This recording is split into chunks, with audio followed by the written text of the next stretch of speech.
Do a video by Abron export. This is for ultrasound thickness.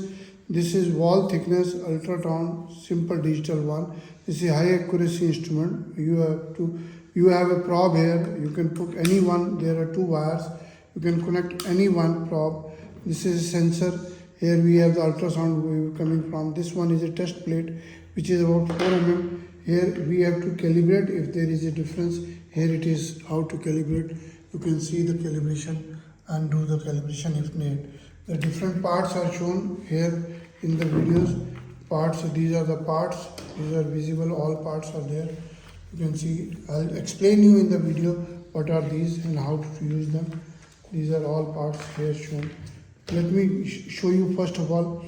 You have to take a sample. Let us say because this product is going to a bottle industry, so I have cut bottle with the cutter. I have separated the cut and the flat part. I have taken out the flat part of it.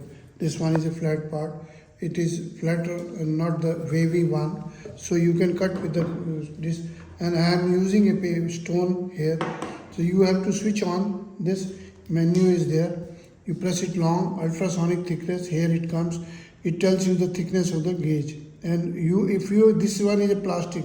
So you have to go with these are for MS steel, aluminum, zinc, silver, gold, all parts. And you can go down, select the watch glass or glycerin or acrylic. I am using the acrylic.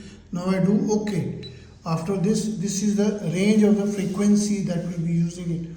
Now I have done it for the plastic and it comes selected, and then I can go with the escape. Now this is ready. It comes with a gel. You have to push it, or I can just open it just to show you. I can put a gel drop, put it on the top surface, and when I just push this will be reading will be there. I can first clear the reading, okay, and then the reading, it will be showing you the reading.